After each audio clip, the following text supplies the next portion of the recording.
राष्ट्र सर्वप्रथम, राष्ट्र सर्वप्रथम, राष्ट्र सर्वप्रथम, राष्ट्र सर्वप्रथम। राष्ट्र सर्वप्रथम की बात कार्यक्रम में आप सभी राष्ट्रवासियों का हार्दिक स्वागत है।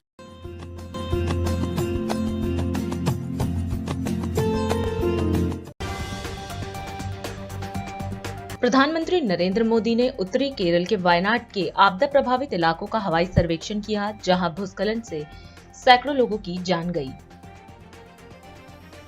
राजस्थान के मंत्री पद से कई दिन पहले इस्तीफा देने वाले भारतीय जनता पार्टी के विधायक किरोड़ीलाल मीणा ने कहा कि उन्होंने मुख्यमंत्री भजनलाल शर्मा के नेतृत्व वाली सरकार में मंत्री पद इसलिए छोड़ा क्योंकि लोगों ने उन्हें महत्व नहीं दिया।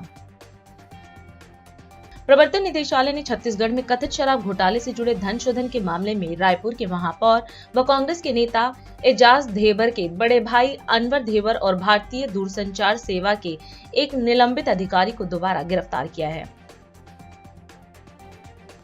नए क्षेत्र में यात्रा को आसान बनाते हुए निर्बाध कनेक्टिविटी प्रदान करने के लिए प्रधानमंत्री नरेंद्र मोदी की अध्यक्षता में आर्थिक मामलों की कैबिनेट समिति ने लगभग 24,657 करोड़ रुपए की 8 रेल परियोजनाओं को मंजूरी दे दी।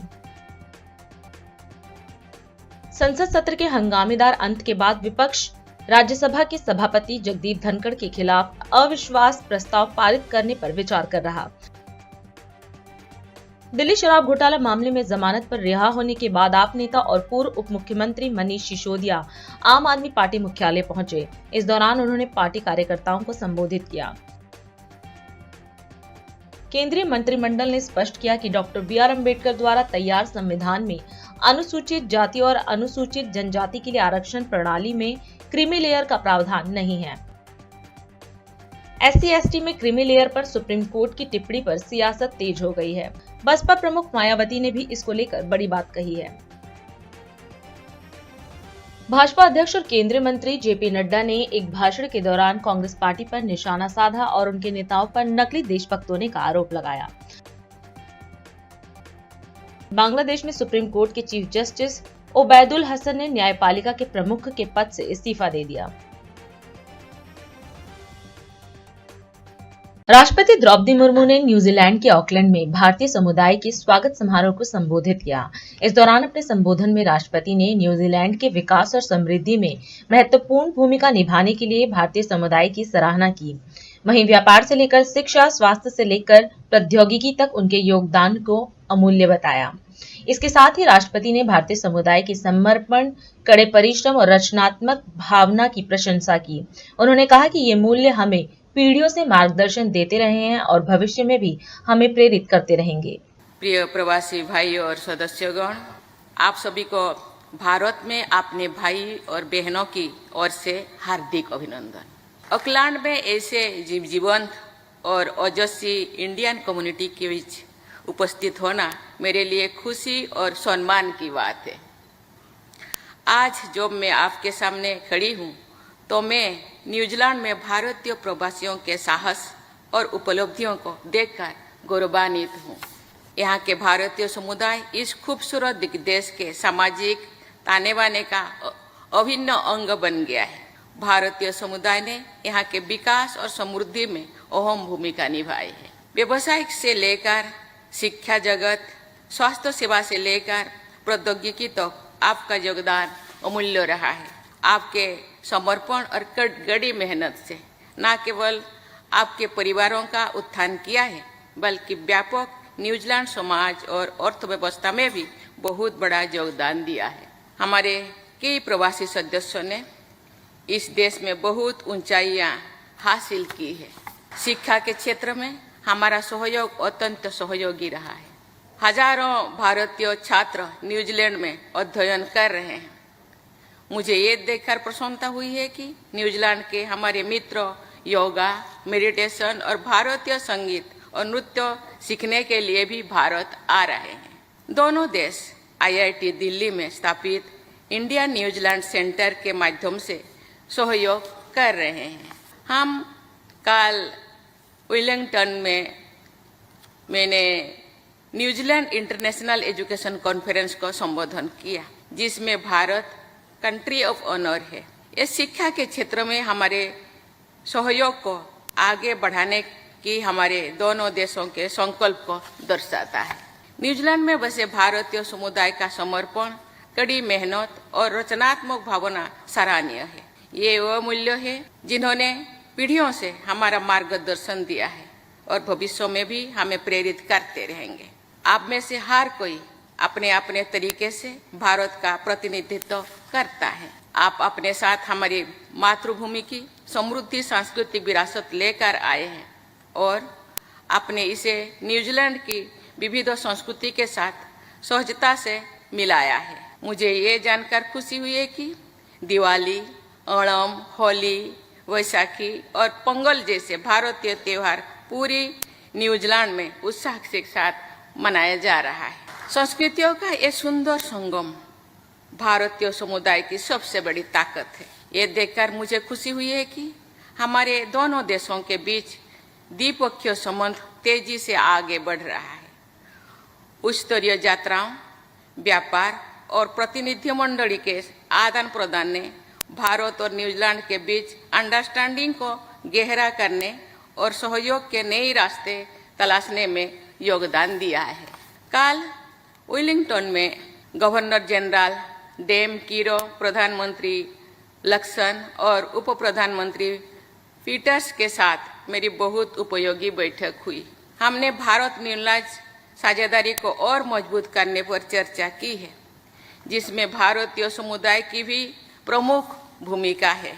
मुझे ये घोषणा करते हुए खुशी हो रही है कि हम जल्द ही ऑकलैंड में एक कॉन्सुलेट खुलेंगे, जिसका उद्देश्य यहाँ बसे हमारे प्रवासी भारतीयों की लंबे समय से चली आ रही मांग को पूरा करना है। मुझे विश्वास है कि ये न्यूजीलैंड के साथ हमारे डिप्लोमेटिक संबंधों को और बढ़ाने में प्रमुख भूमिका निभाएगा। कुछ ही दिनों में भारत अपना 78वां स्वतंत्रता दिवस मनाएगा। आज़ादी के समय से अमृत काल तक हमारा प्रिय देश बहुत आगे बढ़ चुका है। सबसे बड़े और सबसे जीवंत लोकतंत्र के रूप में भारत आज दुनिया में लोकतंत्र का प्रतीक बन गया है। गुजरात के राजकोट में भारतीय जनता पार्टी की तिरंगा यात्रा का आयोजन किया गया। इस अवसर पर केंद्रीय मंत्री जेपी नड्डा भी कार्यक्रम में मौजूद रहे।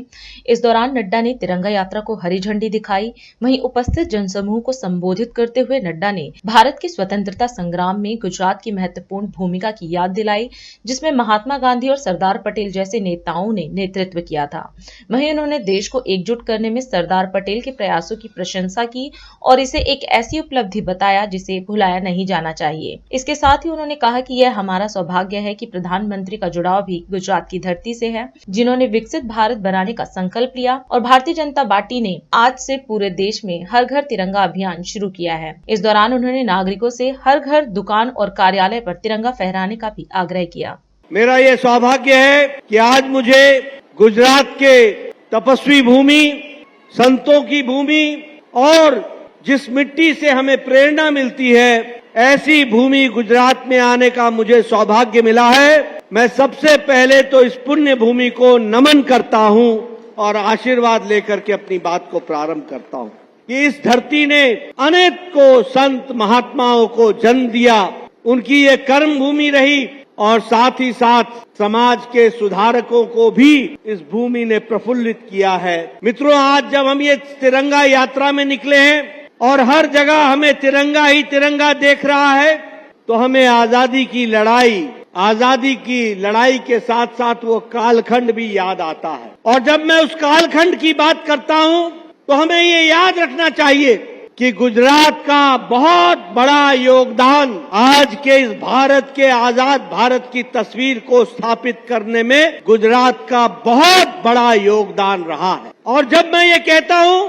तो ये वीर भूमि, ये संतों की भूमि, ये आजादी के लिए लड़ाई लड़ने वालों की भूमि कभी भी और ये देश कभी भी महात्मा गांधी के योगदान को भुला नहीं सकता है। वो महात्मा गांधी जिसने हमें आजादी दिलाने में बहुत बड़ा योगदान किया। और ये हमारा सौभाग्य है कि महात्मा गांधी का संबंध भी इसी गुजरात की पवित्र भूमि से जुड़ता है, जिन्होंने देश को आजाद करने में अपना योगदान किया। आज के दिन हम सरदार पटेल को नहीं भूल सकते, सरदार वल्लभ भाई पटेल को नहीं भूल सकते। मित्रों, ये कहना आसान है, लेकिन याद करो, यह देश जब आजाद हो रहा था तो 562 रियासतों में बटा हुआ राष्ट्र था, और 562 रियासतों को जोड़ना कोई आसान काम नहीं था। लेकिन इसी गुजरात की मिट्टी से पैदा हुए भारत के लौह पुरुष सरदार वल्लभ भाई पटेल ने आजादी के 2 साल के अंदर 562 रियासतों को एक साथ जोड़ करके मेरा भारत महान ये बना करके दिखाया। ये हम सबके सामने इसका साक्षी है। ये हमारा सौभाग्य है कि भारत के यशस्वी प्रधानमंत्री श्री नरेंद्र मोदी भी, उनका भी संबंध इस पवित्र माटी से जुड़ता है, जिन्होंने इस देश को अमृत काल से लेकर विकसित भारत के सपने को साकार करने के लिए संकल्प लिया है। और इसीलिए मैं कहता हूं कि इंडिया इन द मेकिंग और India as a developed nation, India as a nation, इसमें गुजरात का बहुत बड़ा योगदान है, बहुत बड़ा योगदान है। मैं यहां ये भी कहना चाहता हूं कि ये जो तिरंगा यात्रा है, आज इसकी शुरुआत मुझे यहां राजकोट से करने को मिल रही है। कल सूरत में, आगे चल करके वडोदरा में और अहमदाबाद में इस तरीके की बड़ी बड़ी विकास यात्राएं निकलेंगी और तिरंगा यात्रा निकलेगी। लेकिन ये तिरंगा यात्रा तालुक तक पहुंचेगी, मंडल तक पहुंचेगी, हर तालुक में जाएगी, और हमारा तिरंगा यात्रा का क्रम 15 अगस्त तक चलता रहेगा, और तिरंगा हर घर तिरंगा, इस कार्यक्रम को हम सफल बनाएंगे। इसके लिए आप सब लोग लगे हैं, इसको मैं आप सबके इसके लिए शुभकामनाएं देना चाहता हूं। मैं विशेष करके युवा साथियों से अपील करना चाहता हूं, मैं विशेष करके युवा साथियों को याद दिलाना चाहता हूं कि मित्रों, ये आजादी हमको आसानी से नहीं मिली है। मित्रों, ये आजादी हमें ऐसे ही नहीं मिल गई है। इस आजादी को पाने के लिए हमारे हजारों नौजवानों ने अपने जीवन का बलिदान दिया है, जीवन का बलिदान दिया है। हमारे लाखों परिवारों ने आजादी की लड़ाई में अपने आप को आहूत कर दिया। हमारे लाखों परिवारों ने न सुख देखा, न चैन देखी, न दिन देखा, न रात देखी, सिर्फ अपने भारत को, मां भारती को आजादी दिलाने के लिए उन लोगों ने हर तरीके से योगदान दिया है। और इसी कारण से आज हमारा भारत आजाद हुआ है। आज जब मैं यहां पर आया हूं तो मैं 9 अगस्त जो कल बीता है उसको भी भारत भूल नहीं सकता, जब महात्मा गांधी ने कहा था क्विट इंडिया मूवमेंट, भारत छोड़ो आंदोलन। और ये नारा नहीं रहा, ये घर घर की आवाज बन गई, और घर घर ने इस बात को, अंग्रेजों को चुनौती दी कि भारत हमारा देश है और भारत अंग्रेजों को छोड़ना होगा, और भारत छोड़ो आंदोलन चला था। ये आजादी मिलने में भारत छोड़ो आंदोलन का बहुत बड़ा योगदान है, और उसके माध्यम से देश आजाद हुआ। SC/ST में क्रीमी लेयर पर सुप्रीम कोर्ट की टिप्पणी पर सियासत तेज हो गई है। इसी कड़ी में कांग्रेस अध्यक्ष मल्लिकार्जुन खड़गे ने मीडिया को संबोधित किया। इस दौरान खड़गे ने कहा कि पिछले दिनों सुप्रीम कोर्ट के 7 जजों ने एक फैसला दिया, जिसमें उन्होंने SC/ST वर्ग के लोगों के सब कैटेगराइजेशन के साथ ही क्रीमी लेयर की भी बात कही है। उन्होंने बताया कि भारत में दलित समुदाय के लोगों के लिए आरक्षण बाबा साहब के पूना पैक्ट के माध्यम से मिला था। बाद में पंडित जवाहरलाल नेहरू और महात्मा गांधी द्वारा रिजर्वेशन पॉलिसी को जारी रखा गया। वहीं खड़गे ने कहा कि राजनीतिक आरक्षण के साथ ही शिक्षा और रोजगार में भी आरक्षण एक जरूरी मुद्दा था, लेकिन अब SC/ST के लोगों को क्रीमी लेयर का कहकर आरक्षण से बाहर निकालना उनके ऊपर एक बड़ा प्रहार है। इसके साथ ही उन्होंने सभी से क्रीमी लेयर के फैसले को मान्यता न देने की भी अपील की। देखिए, पिछले दिनों सुप्रीम कोर्ट के 7 जजेस ने जो फैसला दिया है, जिसमें उन्होंने SC/ST वर्ग के लोगों को सब कैटेगराइजेशन की बात की है, और इसी फैसले में क्रीमी लेयर की भी बात की गई है। भारत में एससी समुदाय के लोगों के लिए आरक्षण बाबा साहब अम्बेडकर के पुनः पैक्ट के माध्यम से मिला था। बाद में पंडित जवाहरलाल नेहरू जी, महात्मा गांधी जी, इन्होंने वो जो रिजर्वेशन पॉलिसी है कि जिसको पुनः पैक्ट में मान्यता दी थी, वो कंटिन्यू किया गया। तरीके अलग अलग होंगे लेकिन उसको कंटिन्यू किया गया। और हमारे भूतपूर्व प्रधानमंत्री हमारे जवाहरलाल नेहरू जी और महात्मा गांधी जी, देश के राष्ट्रपति जी, राष्ट्रपिता, इन्होंने जो तय किया वो उसी ढंग से लोगों को, एक खास करके दलित लोगों को, अस्पृश्य लोगों को ये देने का ये वायदा था, वो निभा रहे थे। लेकिन इसी के साथ साथ पॉलिटिकल रिजर्वेशन के साथ साथ एजुकेशन और हमारे एम्प्लॉयमेंट, इन दोनों में भी रिजर्वेशन का मुद्दा था। लेकिन अब एससी एसटी के लोगों को क्रीमी लेयर के नाते उस बात पर उनको निकालना, ये बहुत ही एक एससी एसटी के ऊपर एक बहुत ही बड़ी कुराड़ी उन्होंने डाली है। और ये इरादा कि बीजेपी का आहिस्ता आहिस्ता रिजर्वेशन खत्म करना। एक तरफ से सरकारी नौकरियां जो थी, उन नौकरियों को उन्होंने प्राइवेट प्लेयर्स को पब्लिक सेक्टर सौंप के खत्म कर रहे हैं। लाखों वैकेंसीज हैं, वो भर्ती नहीं कर रहे। और दूसरी मजे की बात यह है कि इतने बैकलॉग वैकेंसीज हैं, उन बैकलॉग वैकेंसीज में शेड्यूल कास्ट के सभी ग्रुप मिलके भी कोशिश करने के बावजूद भी वहां पर भर्ती नहीं हो रही। और किसी बड़े हुद्दे पे कोई शेड्यूल कास्ट का आदमी अभी भी नहीं है। तो इससे समझिए वो आप क्रीमी लेयर ला के क्या, किसको फायदा देना चाहते हैं। ये जो अपना क्रीमी लेयर का मुद्दा उठाए हैं, ये दुर्दैवी की बात है कि क्रीमी लेयर का जो मुद्दा 7 जजेसों ने उठाया है, ये बहुत ही, इसमें वो गंभीरता से शेड्यूल कास्ट के बारे में नहीं सोचे, ये मैं खुलकर कह सकता हूँ। और दूसरी तरफ जब तक इस देश में अनटचेबिलिटी है, अस्पृश्यता है, तब तक ये रिजर्वेशन रहना चाहिए और रहेगा, उसके लिए हम लड़ेंगे। और मैं ये अपील करूंगा कि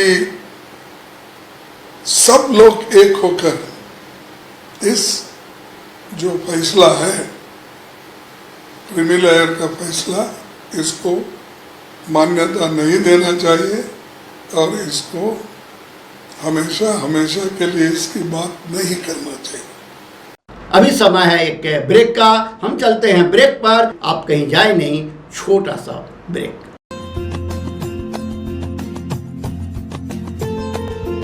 Powered by Kamal Buildtech Private Limited, fulfilling promises. With our professional team and experience of delivering projects in past, we guarantee you peace of mind and top quality work in an affordable price. और अधिक खबरों के लिए आप हमारे YouTube channel दैनिक India दर्पण को अभी सब्सक्राइब करें और नोटिफिकेशन के लिए बेल आइकन को प्रेस करना ना भूलें।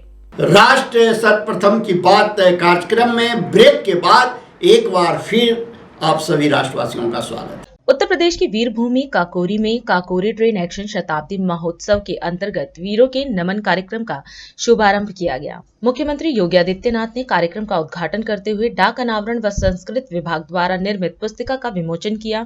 इस अवसर पर सीएम ने कार्यक्रम को संबोधित करते हुए कहा कि आज मां भारती के वीर सपूतों, उन महान क्रांतिकारियों को जिन्होंने सर्वस्व बलिदान किया था, उन सभी ज्ञात अज्ञात सेनानियों व शहीदों को नमन करने का अवसर है। वहीं सीएम ने कहा कि आजादी एक दिन में प्राप्त नहीं हुई, इसके लिए लंबा संघर्ष करना पड़ा था। इसके साथ ही सीएम ने बताया कि आज आजादी के अमृत काल के शुभारंभ के अवसर पर ही काकोरी एक्शन के शहीदों के प्रति कृतज्ञता प्राप्त करने का अवसर मिल रहा है। काकोरी ट्रेन एक्शन के शताब्दी महोत्सव के शुभारंभ के अवसर पर उन महान क्रांतिकारियों के परिवार के सभी सम्मानित सदस्यगण, शहीद परिवारों, वीर नारियों और पूर्व सैनिकों के साथ ही युवा ऊर्जा के प्रतीक हमारे सभी नौजवान साथियों, प्यारे विद्यार्थियों और उनके सभी सम्मानित अभिभावक और उपस्थित बहनों और भाइयों, मैं सबसे पहले काकोरी ट्रेन एक्शन शताब्दी महोत्सव के अवसर पर प्रदेश भर से अलग अलग स्थानों पर आयोजित समारोह में उपस्थित प्रदेश सरकार के हमारे सभी मंत्रीगण, सभी माननीय जनप्रतिनिधिगण, सभी माननीय स्वतंत्रता संग्राम सेनानी और क्रांतिकारियों के परिजन, शहीद परिवारों के परिजन, वीर नारियां, पूर्व सैनिक और उपस्थित सभी प्रदेश भर के हमारे सभी उपस्थित बहनों और भाइयों, काकोरी ट्रेन एक्शन के शताब्दी समारोह के शुभारंभ के अवसर पर मैं आप सबका हृदय से स्वागत करता हूं।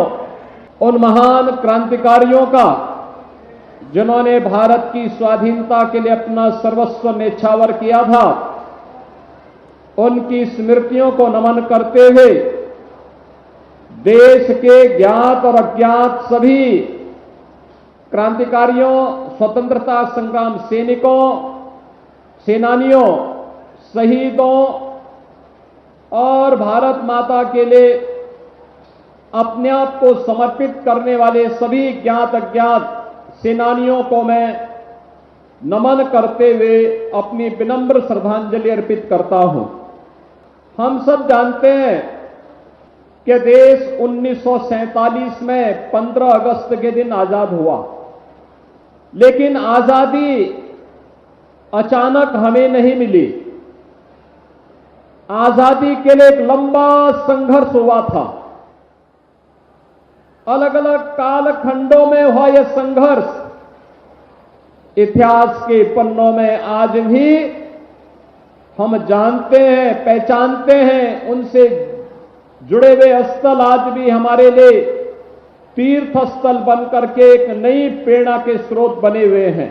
अभी 2 वर्ष पहले हमें उत्तर प्रदेश के अंदर चौरी चौरा की 1922 में घटित उस ऐतिहासिक घटना को शताब्दी महोत्सव के साथ जोड़ने का अवसर प्राप्त हुआ।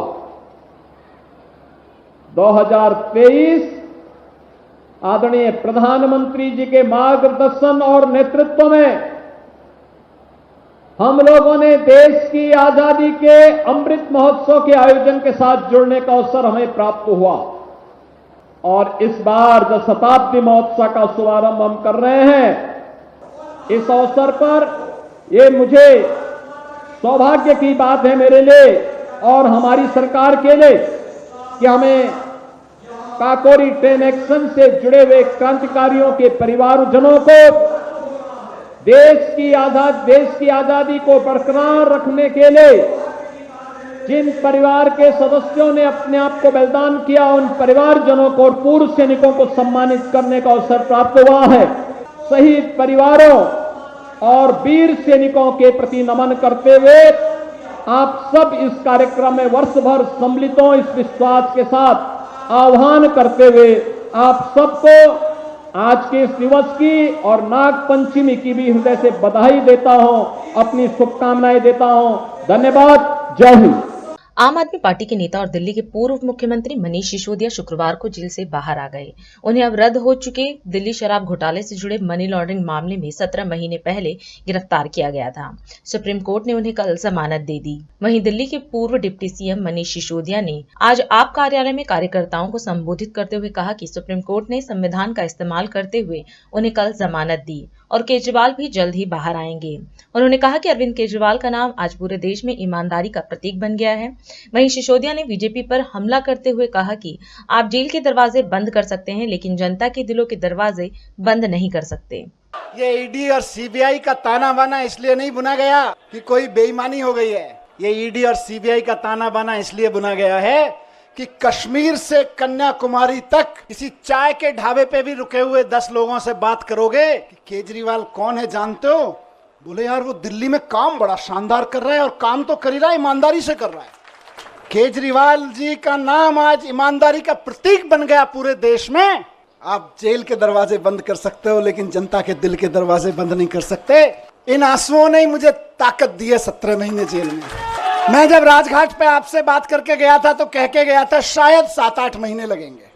मुझे उम्मीद थी कि 7-8 महीने में न्याय मिल जाएगा, लेकिन 17 महीने लग गए। लेकिन जीत सच्चाई की हुई है, जीत ईमानदारी की हुई है। और ये आज बजरंगबली की कृपा है कि 17 महीने बाद सही लेकिन मैं आपके बीच हूँ। और अभी गया मैं बजरंगबली के मंदिर में, पंडित जी ने आशीर्वाद दिया। उन्होंने बजरंगबली जी की वाणी से आशीर्वाद दिया कि विजयी भव, सफल भव। मैंने कहा जी एक ही सफलता का मंत्र है, दिल्ली के एक एक बच्चे के लिए शानदार स्कूल बना के देने हैं, यही हमारी सफलता है।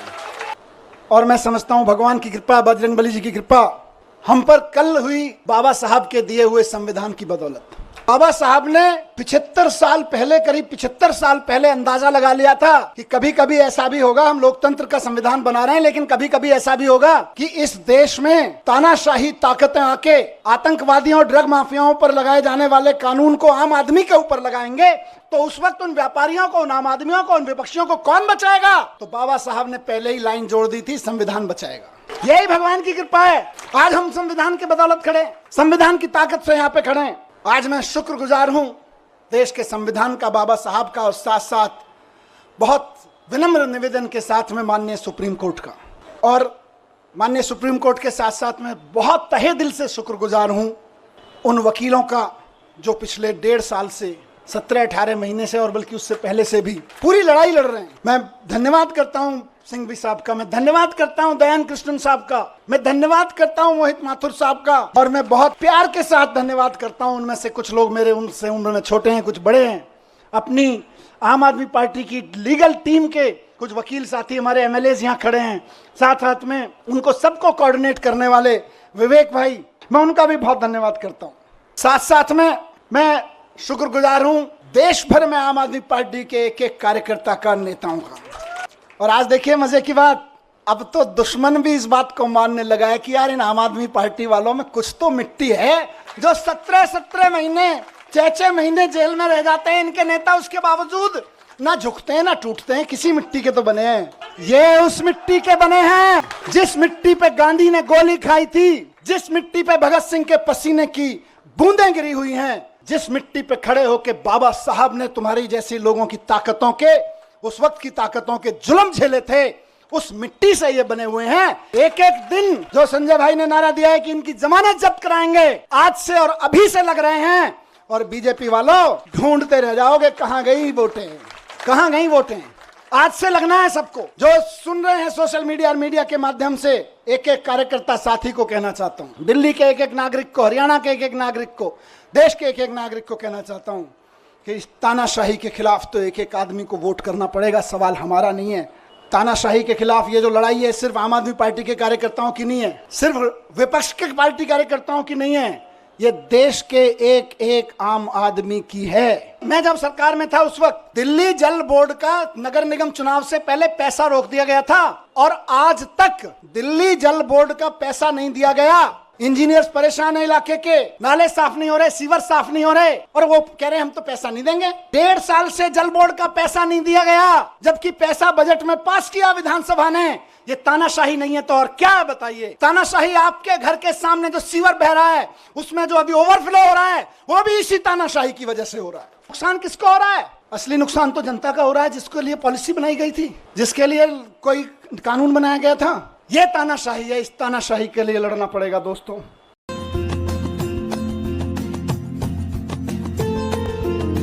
और अधिक खबरों के लिए आप हमारे YouTube चैनल दैनिक इंडिया दर्पण को अभी सब्सक्राइब करें और नोटिफिकेशन के लिए बेल आइकन को प्रेस करना ना भूलें।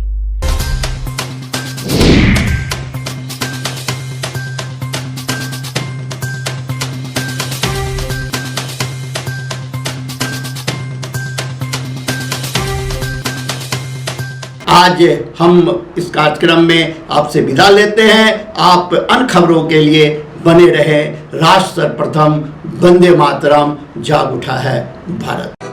राष्ट्र सर्वप्रथम, राष्ट्र सर्वप्रथम, राष्ट्र सर्वप्रथम, राष्ट्र सर्वप्रथम।